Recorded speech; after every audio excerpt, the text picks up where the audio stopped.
Welcome to another edition of Success Talk. This is Dr. Herbert Harris, and we're talking success today. And when I say success, I mean for real success, not the kind of success where everything goes right, but the kind of success where you have obstacles, you have challenges, and yet you get through, you break through, you have a breakthrough. As Maya Angelou says, and still you rise. So today we have a young man who's doing incredible things in the literary world, in the world of really bringing enlightenment to our people and to all people. Tyree Jennings, the Black Book Club, welcome. I appreciate it. How's everybody doing today? I appreciate having me on. Well, man, let me tell you, I so admire what you're doing because you and I think, demonstrate something that is critical, and that's consistency. I try to be. That's one thing that I struggle with is consistency. So I try to focus on that as much as I can and try to turn a weakness into a strength. Mm. Well, it's funny. You never really notice that you're consistent. You just keep doing it. But other people will tell you how consistent you are. So many times we live a life of example where we just do what we do, and other people see a whole nother side of you. I was doing an interview, and a fellow said, "Doc," he said, "man, I tell you, the thing I really admire is you always show up." He says, "I can count on you. I mean, consistent every year, every Saturday morning for 4 years, 5 years, you're always there." And I said, "Man, I didn't realize." He said, "No," he said, "I'm serious." He said, "No matter what happens in my life, I know if I can get back to my computer Saturday morning, I'll be all right." So you never know who's looking at you, man. Exactly. And I'm the same way. Like I know when I pull my phone up that I'll see Dr. Herbert Harris on live on Saturday.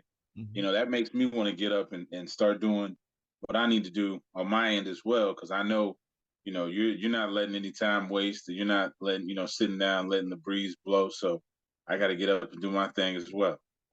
Well, I sure appreciate you, my brother. Tell me a little about your background. Now, you're in Alabama? I'm in Harvest, Alabama. Yes, sir. Yeah. Now, a little about your background, like, your family, a little about your education. How did you get from where you started to where you are now? Well, I was a military baby, so we moved around a lot, and it was just me, my brother, and my mom. And my mom was a really big reader. She still reads, 2, 3 books at a time. And my brother was also a big into books as well. And when I was younger, I really kind of shied away from literature. Mm. And when I was got into high school, I shied away even more from reading, and I was more so outside, playing around and getting into anything that a teenager gets into. But books were always in the house. Every Mm. time I turn around, my mom was reading a book, my brother's reading a book, and my brother's he's who I look up to. So Mhm. from him always having his head in the book, I would start to kind of gravitate towards reading as well. But I never knew how important it was because it was so prevalent in my household. I thought it was regular. You know what I mean? And then I went to college in Georgia, in a small town called Americus, Georgia. And when I went to school, that's when I really started to realize exactly how much life experience and reading can help because I was there in school with people that have never gone outside of the city of Americus. Mm. And to me, it was really eye opening because as a military child, we moved around everywhere, Mhm. and and I get around people who weren't really big into reading at all either, and I should start to notice a trend Mhm. as far as the economic growth and as it ties to reading, Well, and you know then something? Just I'm going to put a pin in something you said. I've interviewed, oh man, hundreds of people, and every one of them, the readers, their parents read, their mom read, or their dad read, or somebody close to them was reading virtually from the moment they came into the world. And I think that that's something as parents, there'll be parents watching our program, but that's something as parents. If you want your child to read, read. I Right. have a story of a fellow, this is kind of in the old days, and he was sharing his love for reading. And he said, man, he said, every evening after we had dinner, man, my dad would sit there, he'd sit in his chair, and he had that book in front of him, and he'd be reading. And he said, that's how I got into reading, man. I started learning. And he said, then my dad would have me read to him and everything. And I'm like, yeah. He said, I just loved it. He said, later on, though, I realized that my dad couldn't read, but he understood the symbolism. And he Mm-hmm. said, as he grew older, he learned that his dad just sat there with the book, looking at it and looking engaged, just so that his son could see him reading. And so, Exactly. as parents, it's so critical that if you want to have a child that reads, you need to read in front of your child and start at an early stage. Don't wait until they get in high school, but start in the early stage so that they see that as a way of life. Just wanted to hit that point because you just confirmed that all over, man. Yeah, it's so vital, and that was another pushing point to me making the Black Book Club. Is once I got out of school and I started to dive more into literature, I would read off of the Kindle, and my mother started to get really big into Kindles. And when I found out that we were having a child, I started to shy away from the Kindle because I wanted him to see me reading a physical book. Mm, I didn't want him to think I was playing on my phone. right. And so then I just started buying books so that I could show him me sitting down reading a book.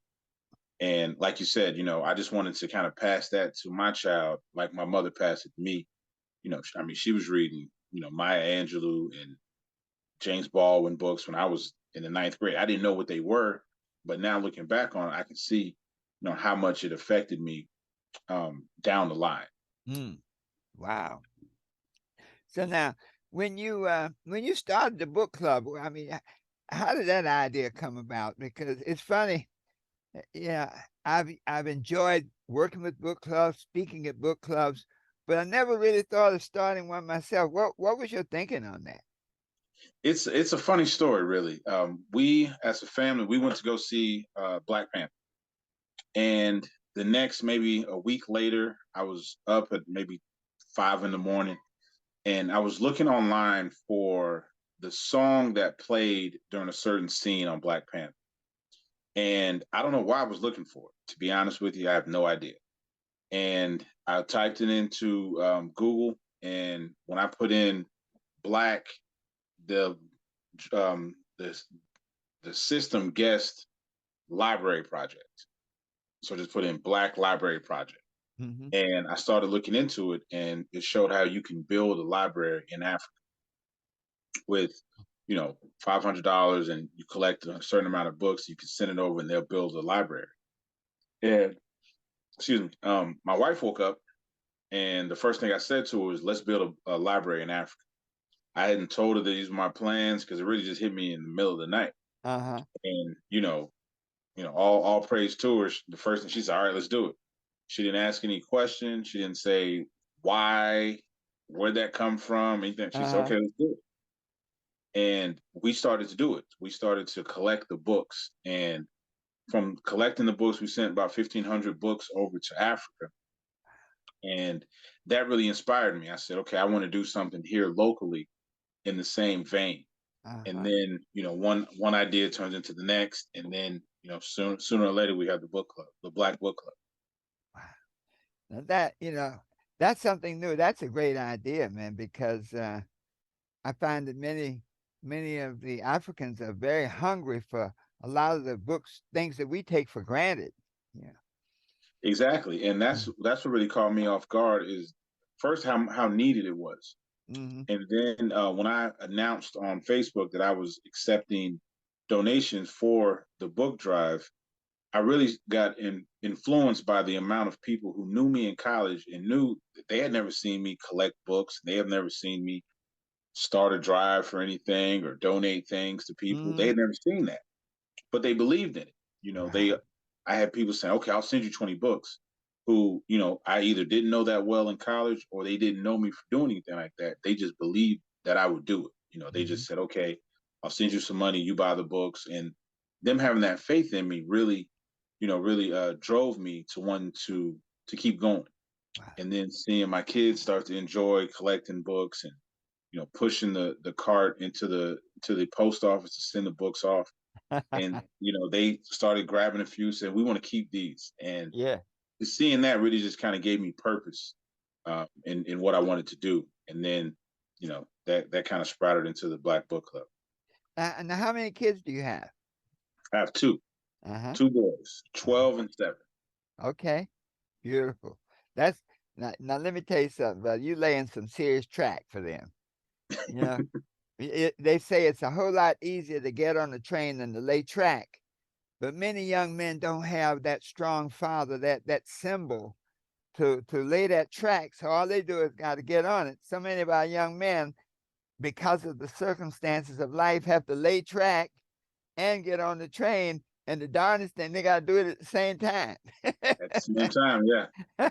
so, so that's a super blessing, man. That I'm just so proud of you. That's something as the men who listen. It's so important to see that, to really, really say, hey, it's so important for me to be.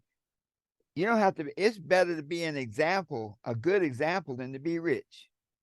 Yeah, it is. Children learn more from the example of your living than they do from your giving. They really do. And Wow, man. I pick my kids up from school, and when me and the 7-year-old, while we're waiting for the 12-year-old to get out of school, I usually have a book, and I'll be sitting in the pickup line reading.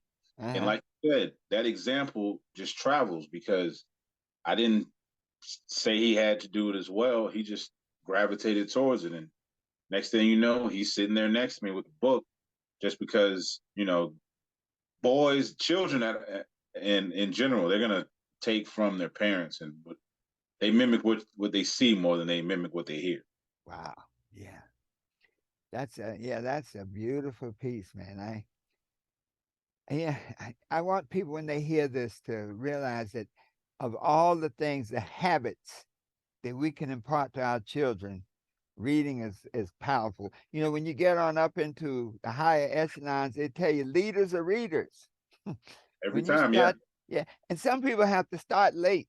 That's one of the things many times when the circumstances of life take people where by the time they get a book, they've had a family and they've been on the job, and then all of a sudden they discover reading. But I'd say to them, it's never too late. It's like finding a diamond mine or a gold mine. You may be broke, and when you find that gold mine, you just follow that vein, and you're wealthy. You may Exactly. not be a reader, but if you start wherever you are and go ahead and do it, man, you can create a whole new life for yourself. Man. You really can. And all praise to you, because I read your book, and I can honestly say it changed my life. The first time I read it, I was at a bookstore and I was just buying books, and I was telling the guy that I wanted to do a book club. And so he says, okay, whatever you buy, just buy. And he's like, I'll give you this book. And I had never heard of, the 12 Universal Laws of Success. I had never seen it online, anything. He just said, I think you'll benefit from this. And I took it home, and that was the first one I read because, he told me to read it. Uh-huh. And I read it, and I was working a job that I really did not enjoy going to work every day. Uh-huh. And I just kept reading, the laws, and I would write the laws down on a piece of paper. And one of them just really stood out to me. And I ended up leaving that job because I saw the impact that it was having on me and on my Mm. family. Because I was coming home, in a bad mood. Yeah. And the book really just drove me to do that, because all of the laws in the book were so straightforward, and at the same time well thought out and well explained. And I was like, this is all happening for a reason. You know what I Mm-hmm. mean? Mm-hmm. I was given this book for a reason at this time during this trial in my life, so I need to just listen to the signs. And that's what your book really taught me. Wow. Now, what chapter was that really jumped out at you? Oh man, I know really all of them. I know keep your promises. Always do what you say you're going to do. Mm-hmm. Um, really stood out to me. Be I have the books. I have them downstairs, but Okay. I have a notebook where it has Uh-huh. all the 12 laws written down, Yeah, and yeah. I'll go back and read it because it just really. I was kind of standoffish about how-to books or self-help books. I was kind of Uh-huh. standoffish because I didn't really relate to many of Uh-huh. them. And this book I was able to relate to because it was a self-help book, and it truly defines self. It's not about using other people, taking advantage of other people. And that's what turned Mm. me off to some other books. Wow. This was Wow. about doing the work on yourself. Yeah.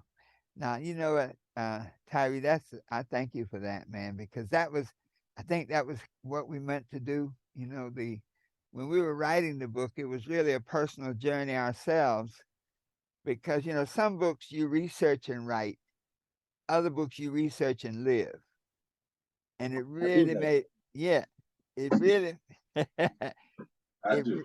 it really made a difference in writing the book and putting it together in the expectations for how people would use it. Yes, sir. I do have it. I do have it. Yes, sir. Yeah, it was I know the law of thought really I had never understood the power of the mind and spoken word, how much power words have. Hmm. And I would come home in a really negative mood. I'd say, I hate my job, or this is going to go wrong tomorrow, and I'm sure this is going to happen. And, I would speak negatively over my life, Mm, you know. mm. And by the time, I tell my wife, by the time you leave me, I'll do this. And she would be like, I don't know why you keep speaking like that. Yeah, yeah. And I didn't think it had much effect. And then I remember reading Law of Thought, Law of Change, and then having a vision. And I was just living kind of day to day. I Yes. didn't have a vision or a plan. So I would end up being lost. I would feel Mm, stuck because I didn't have a vision. I was just mm. trying to get through. Let me get from this hour to this hour. And Yes. then let me do this and this, and I'll go home. And having the power of having a vision and having a thought out vision and believing in it, you know, Mm. it Yeah, really had a large impact on me on how to do things. Because before I was just drowning. I was yeah, just yeah. wake up and just go to work and not have any kind of plan or vision for what I would do, what I wanted to be, how I wanted to be, what kind of father I wanted to be. I was just going with the Yeah, punches. yeah. That's yeah. And that you did that. What kind of father you wanted to be? One of my friends that has a fatherhood group, and they use the book a lot in their fatherhood course. And he was sharing that he said fatherhood is a learned skill, man. He said the problem is most of us don't have a good teacher. I'm like, Yeah. okay, yeah, yeah. Now you touched on a point when you were saying you were making that transition where you had a job that you said we never want to speak so we won't speak negatively about it. We had a job that you were not excited about. Yeah. Now, how was that transition? How did you make that transition from a job you didn't like and you weren't excited about to pursuing what you're doing now? Well, it was really, first through this book and as well as my family. Hmm. My wife was brutally honest with me. She's like, I don't like who you're becoming. Mm, I don't like how you come home. I don't like the mood you come home in. I don't like, and that bleeds onto our children. You're coming home as this dark cloud, and you're just in your own way. When you're coming home, and that's just not who you are. wow. And so when I heard that, and then I was able to kind of sit back and see how my children interacted with me when I come home from work. It was not the hey, I'm happy daddy's home. Yeah. It's kind of like, okay, what's wrong now? You know what I Uh-huh. mean? And Yeah. I just realized that, and from the vision and focus, I said, this isn't the husband or father that I am supposed to be. This isn't who I want to be. This isn't who I am. You know what I Mm, mean? I'm not the wet blanket at the party. You know what I mean? Yeah. So Yeah. I have to come up with a plan, and it was either stay in this rut or try to figure it out. And it wasn't an overnight thing. It took a long time for me to first believe that I can get out of the rut and figure it out day by day. Okay, let's put some good tendencies in place. Mm-hmm. Let's go into the let's start the day in a better mood. Let's start the day in a positive mood. Let's speak positively over our life and Mm-hmm. over my children. Yeah. And when I finally started to realize and put these things in motion and stick with them, I had Yeah. plenty of times where I would backtrack and say, "Oh, this isn't working." You know what I Mm. mean? And from just the law of the law of relationships, right? Mm. If I Yes. keep saying this isn't working, I'm continuously showing my wife who she doesn't want me to be, Mm. and I'm putting the relationship of my job or really just my current moodiness. I'm putting that Mm. above the relationship with my wife and over my children, and I can't do that. So I had to I had to start reading, because like you said, a lot of us don't have examples. So I didn't really have an example of the person I wanted to be. You know what I Mm. mean? And I remember I would watch your lives on the way to work, Mm. and you be in such a good mood, it was impossible for me to still be mad. And I remember I would talk to you, and you'd be like, "Hey, how you doing? What's going on?" I'm like, I can't be in a bad mood. You know what I Mm-hmm. mean? So Mm-hmm. like I said, I'd watch your lives all the time, and you were always in a good mood. And I was like, there's no way that he just has a day every day that nothing bad happens. Mm-hmm. He just refuses to let whatever bad happens control the rest of his day. Mm. You know what I Wow. mean? And that Yeah. that that was one of the biggest things I had to learn is that things are going to happen every day. Yeah. Yeah. You can't let it take control of your day. You know, Tyree, that's a powerful lesson, man. When I when I was practicing law in New York, one of the things, we have agreements in life, and one of my agreements in life was that I always wanted to be able to walk to work. I never wanted to work far enough away from home where I had to ride a train or drive a car. That was just one of my things. My vision was to be always walking to work a certain time. And so my office was on 125th Street in New York. I lived on 123rd Street, had a brownstone there, and I'd walk about 4 blocks to work and come in. In those days, they had the elevator operator at the Teresa Towers. And I walk in, man, and I had my little routine, as you say. I come in, good morning, Charlie. How you doing, man? What's going on? This one day, man, I don't know what happened, but I came out in a fog. I came out beat down. I don't even remember walking to work that day. I walked to the office and I got on the elevator and I just went to the back and he took me on upstairs. And later that day, he came by the office. He said, Attorney Harris, he said, man, you messed me up. I said, what did I do, Charlie? He said, man, you always come in pumped up, jacked up, and everything is good. He said, you walked in that day and you were like, oh, da, da, da. And he said, man, I felt it. Oh, da, da. He said, next thing I know, I got in an argument with my boss, man, and I think I'm going to lose my job. He said, you messed me up. And I realized that, you know, that people are watching you all the time. People key off you. You never know, what people are feeling and that what you bring to them. And so it's one of those things now. Once you understand that, you say, you know what? I choose to be happy. I Right. choose to be. I could be broke. My daughter was telling. She said, "Dad, I can't tell whether you're broke or you're rich." I'm like, "Good. That's it. That's the way it's supposed to Exactly. be." If I got to put on a lot of stuff to try to impress you, then I ain't there. Exactly. Yeah. And I think a lot of times, with me, I would get comfortable in a bad mood because then I wouldn't be disappointed. So, Wow. anything that would happen, I thought, all right, well, it's this again. You know what Uh I huh. mean? And Yeah. it's just having to get out of that rut, how to get out of that routine to where, something happens, okay, this happened, but we have time, we got health, we're still okay. You know what I Wow. mean? And letting yourself believe that is really something that really just changed my life. Well, I tell you, man, you made me think about Latrell Sprewell. Remember the basketball player? Oh yeah. You don't see him anymore, do you? No. He did an ad, and I don't know what they must have paid him a lot of money to convince him to do this ad. And in the ad, his position was this: the little girl was she wanted donuts or something. She was in the store with her dad, and Sprewell said to her, "Little girl, success is only failure waiting to happen."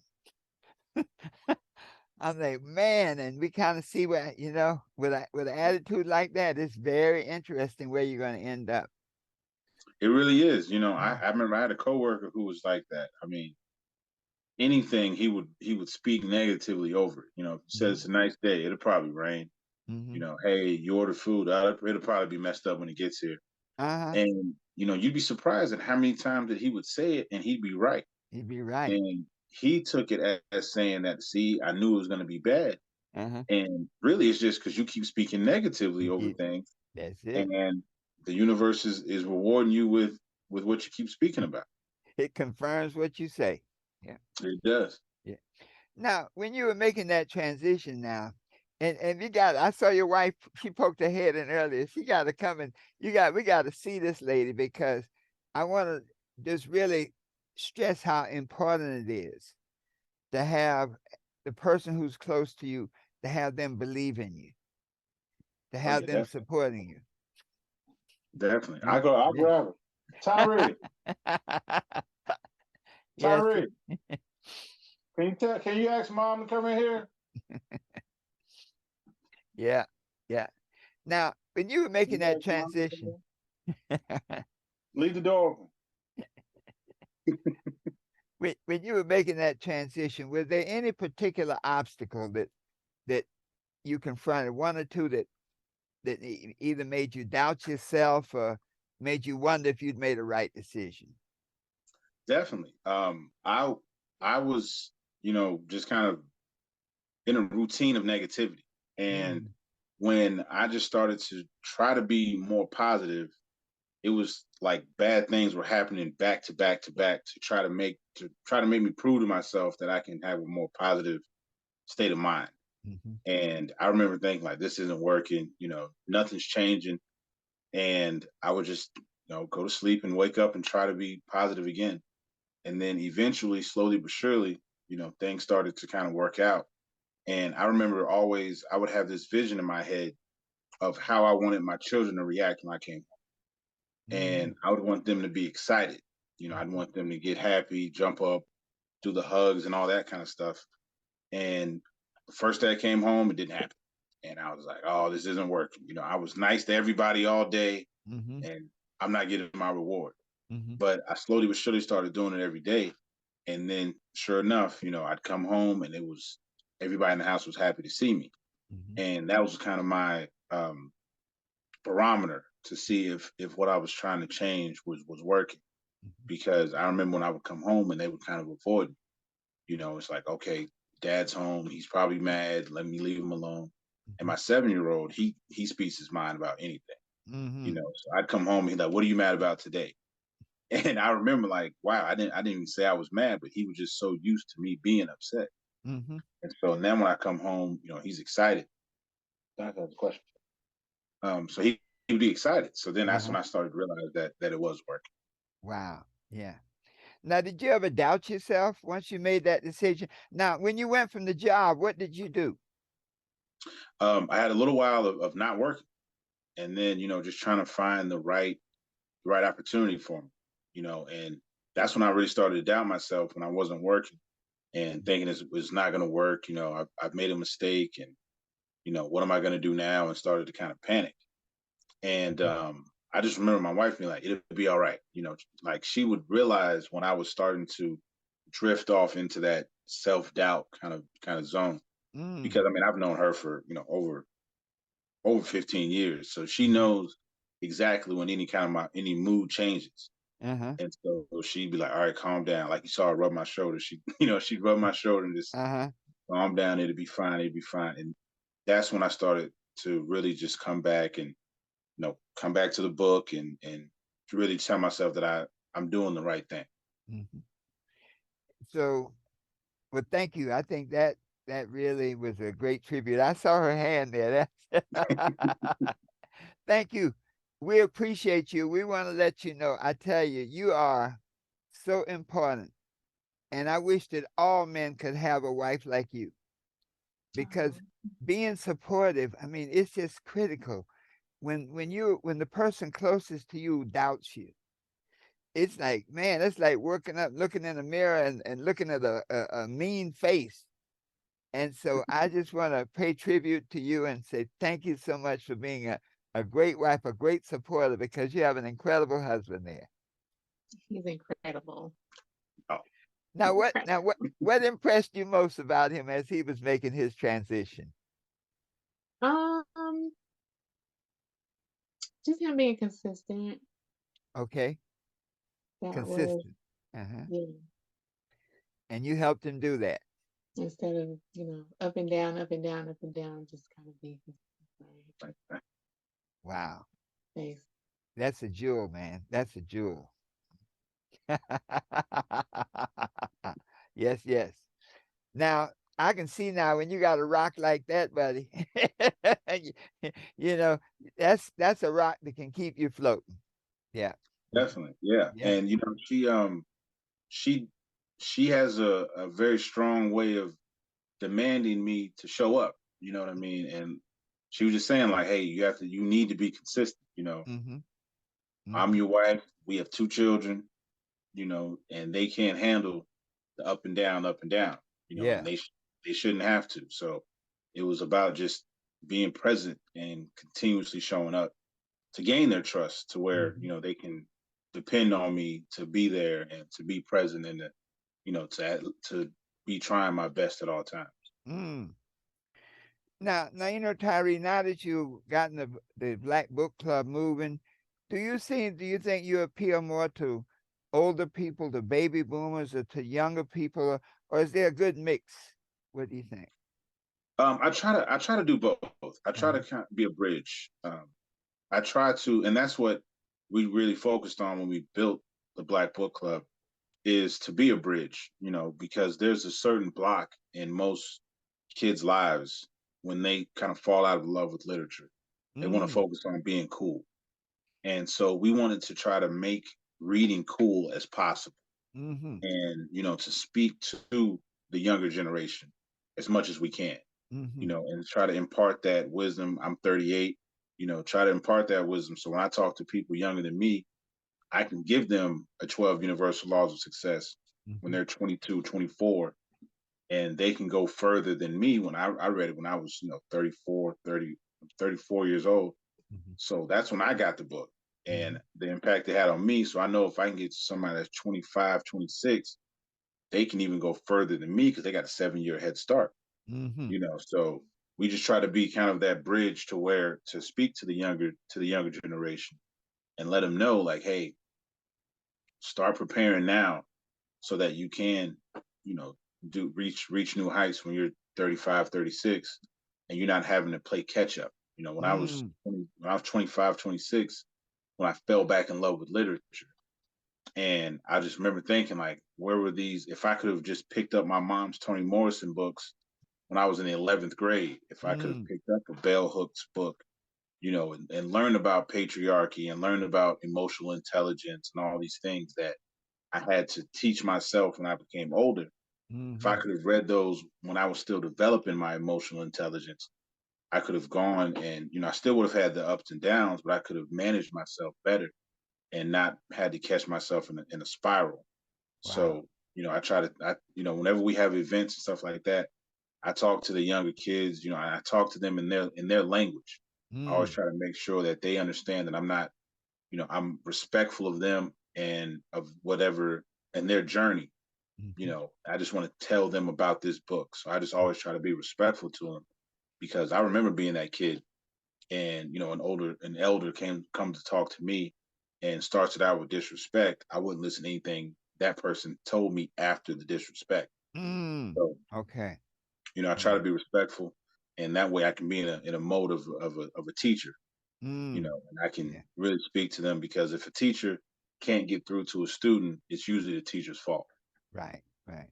Wow. Yeah. Well, I tell you, good brother, this has been a very, very. I have enjoyed this so much because like you say, you're 38 now. There are a lot of 38-year-old men and a lot of husbands and a lot of wives who can really use this this wisdom because a lot of times you just have to see somebody else do it. You know, just seeing just seeing you and your wife how warm you are to each other and how you've been supportive to each other. Just seeing that somebody say, "Hey, man, that's possible."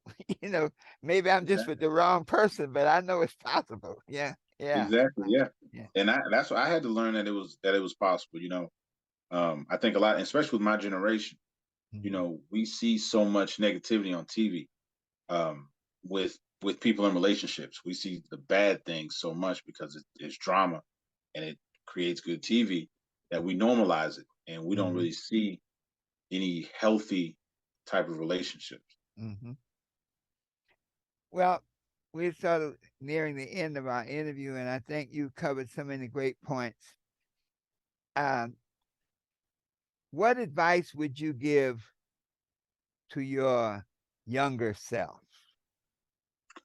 Um, First, calm down, uh, relax, and attain as much knowledge as you can now. I think I was really caught up in just surviving day to day, and I was in a survival mode, to where I was not in a receiving intellect, really, space in my life. Hmm. And when I got older, there were things that I should have learned at a younger age, that I was in such a rush to get older or to do whatever I was doing, that I didn't sit back and really learn and appreciate some of the time that I could have been learning, and some people I could have been learning from. Hmm. So, I always say, relax, um, speak your mind, and learn as much as you can. Mm. Now, this is an interesting question. What advice would you give to your older self? And I'm gonna preface that a fellow was interviewed once, and he was 102 years old. And the guy said to him, he said, you're 102 years old now. What advice do you wish that someone had told you when you were younger? He said, I wish someone had told me that I was going to live this longer so I could take better care of myself. So think about your your future self. You have a vision of your children now. What is that future vision you see for yourself and your family? You know, um, and I relate when he said that he would be his age, so he take better care of himself. That's something I would, again, at your last questions, I would tell myself that you will be 38, Mm-hmm. and prepare yourself. Mm-hmm. And my future self, I would, hope that I can keep facilitating a space of love and growth for my children, and support, support their growth in the world, and to keep pushing, self-help and literature to the world, to where they can reap the benefits that either I've missed because I jumped on it too late, or that I'm trying to learn double time by trying to really boggle down and learning, and I'm trying to put these things into action. So I would say, to my future self, is just, you know, you're still here, and Mm-hmm. you're still working. So, pace yourself, but at the same time, don't waste time. Don't waste time. And I guess you might say work smarter. Work smarter. Yeah, I had to learn that when I Uh-huh. started the Black Book Club. I would try to do everything myself. I was just Uh-huh. trying to, and my wife would be like, I can do stuff for you. You Uh-huh. know what I mean? And Yeah. my kids were like, I can price books. I'd Uh-huh. have a big stack of books, and I'd have my stickers, and I'm pricing them all by Uh-huh. myself. Uh-huh. And my 7-year old was like, "Hey, Give Let me me one do of that. those. Yeah, give me Yeah, that. yeah, I'll help. yeah. And I was stressing myself out trying to do everything myself, and just work smarter. You know what I mean? And make it believe in teamwork. Yes. Beautiful. Believe in teamwork. Beautiful. Yeah. Well, Tyree, I think we've had a great interview. I always like to ask, whenever I interview people, sometimes people call and they say, you know what? I wanted to add something, man. And so are there any other final comments that you'd love to share with anybody in the audience? Just share from your heart what you would like, you think words of wisdom for them. One thing I would say to any younger, especially people in the younger age range, is to visualize yourself older. Mm, Have an expectation that you'll still be here when you get older. Because when you have an expectation that you'll be here, that changes the way that you decide on how to live day to day. Because you have to plan for your future life. So expect to be here. A lot of time um, the younger people are, they're really dying young, mm-hmm, mm-hmm, and it can have an impact on our psyche to where we don't think that we'll live that long. mm-hmm. And I've been there. I've had those thoughts as well. But expect to live. Expect to live well. So plan so that you can live well, Wow. and learn as much as you can, and put these tendencies into motion. Believe in the law of thought. Believe that the things you think will materialize. So you have to control what you think about and what you say, because whatever you say, the universe will try to prove you right. Mm. So you got to put the right things out there. Well, Tyree, thank you so much, man. This has been incredible. I thank you so much for being on Success Talk. I wish you and your kids and your wife, your family, continued success. And I salute you for being a light, man. That so many people, that realization that you had of the power of reading and the power of books. And I salute you and say, man, continue the good work you're doing. I really appreciate it. I always love when we talk, Doctor.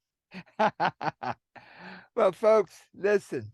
This has been one of those editions of Success Talk where we got some real talk, where we talk some real talk from a real person sharing some very honest and very personal things. And I think when you listen to this broadcast again and again, you're going to hear some of those little nuggets that as a man, as a dad, you say, hey, I received that. I can work on that.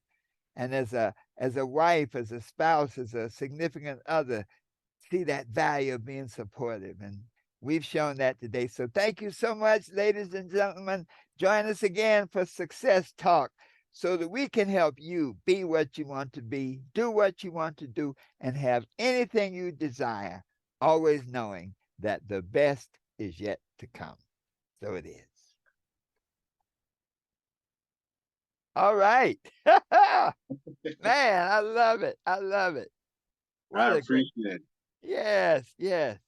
Well, I'm going to be sharing this, and I'm going to put it together and have you take a listen to it.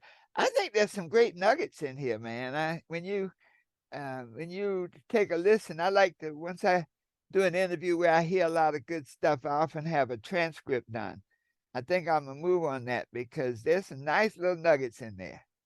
Okay, definitely. I appreciate it. All right then. Give my regards to your wife. Tell her thank you so much, man, for being there for you and for helping you become the person that you are. I appreciate it. I definitely will. All right, my brother. Thank you. I'll talk to you. Thank you. Likewise.